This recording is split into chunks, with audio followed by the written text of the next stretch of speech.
ಕ್ಷೇತ್ರಗಳು ಇವತ್ತು ಜಿಲ್ಲೆ ಆಗೋದು ಯೋಗ್ಯದ ಅಂತ ಈಗಾಗಲೇ ಒಂದು ರೀತಿ ಜನನಾಯಕ ರೂಪಿಸಿಬಿಟ್ಟಿದ್ದಾರೆ. ಆ್ಯಕ್ಚುಲಿ ಗೋಕಾಕದ ಬಗ್ಗೆ ಒಂದು ಪ್ಲಸ್ ಪಾಯಿಂಟ್ ಏನಪ್ಪ ಅಂದ್ರೆ ಆಯೋಗಗಳು 3 ಆಯೋಗಗಳು ಗೋಕಾಕ್ ಜಿಲ್ಲಾ ಆಗಲಿ ಅಂತ ಹೇಳಿದ್ದಾರೆ.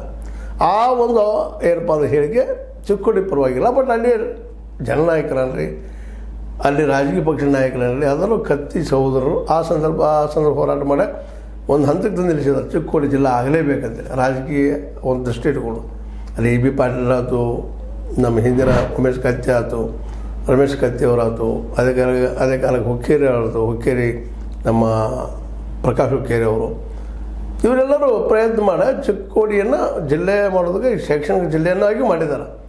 ಈಗ ಈ ಕಡೆಯಿಂದ ಸತೀಶ್ ಅವರು ಗೋಕಾಕ ಜಿಲ್ಲಾ ಮಟ್ಟದ ಜಿಲ್ಲಾ ಆಸ್ಪತ್ರೆ, ಗೋಕಾಕ್ ಜಿಲ್ಲಾ ಆಸ್ಪತ್ರೆ ತರುವಂಥ ವಿಚಾರ ಮಾಡಿ ಅದು ಘೋಷಣೆ ಮಾಡಿಸಿದ್ದಾರೆ.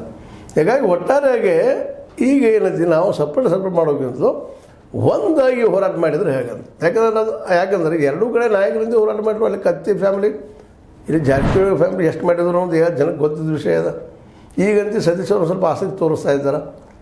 ಆ ದಿಶೆಯಲ್ಲಿ ಒಂದಿಷ್ಟು ಇನ್ನಷ್ಟು ಮೂವ್ಮೆಂಟ್ ಮಾಡಿ ಜಂಟಿಯಾಗಿ ಹೋರಾಟ ಮಾಡಿದರೆ ಮೋಸ್ಟ್ ಪ್ರಾಬಬ್ಲಿ ಈ ನಮ್ಮ ಗೋಕಾಕ್ ಜಿಲ್ಲೆ ಅಲ್ಲೇ ಚಿಕ್ಕೋಡಿ ಜಿಲ್ಲೆ ಆಗುವ ಸಾಧ್ಯತೆಗಳಿದ್ದಾವೆ. ಈ ದಿಶೆಯಲ್ಲಿ ಇಲ್ಲಿಯ ಬುದ್ಧಿವಂತ ವರ್ಗ, ಸಾಹಿತಿಗಳು, ಕಲಾಕಾರರು, ವಕೀಲರು, ವ್ಯಾಪಾರಸ್ಥರು, ರೈತರು ಎಲ್ಲ ಕುಳ್ಕೊಂಡು ಈ ದಿಶೆಯಲ್ಲಿ ಮಾಡಿದರೆ ಮತ್ತು ಜಿಲ್ಲೆಗಳು ಸಣ್ಣವಾದ್ರೆ ಎಲ್ಲರಿಗೂ ಅನುಕೂಲ ಹೆಚ್ಚಾಗ್ತವೆ ಅನ್ನೋ ದೃಷ್ಟಿ ಇಟ್ಕೊಂಡ, ಅಧಿಕಾರಿ ವಿಕೇಂದ್ರೀಕರಣಾಗ್ತದೆ ಅನ್ನೋ ದೃಷ್ಟಿ ಇಟ್ಕೊಂಡ ಈಗ ಎರಡೂ ಜಿಲ್ಲೆಗಳ ಮುಖ್ಯ ಹೋರಾಟಗಾರರು ಒಂದಾಗಿ ಯಾಕೆ ಎರಡೂ ಜಿಲ್ಲಾ ಮಾಡ್ರಿ ಅಂತೇಳಿ ನಮ್ಮ ಸಿದ್ದರಾಮಯ್ಯ ಮೇಲೆ ಒತ್ತಡ ತರಬಾರ್ದು.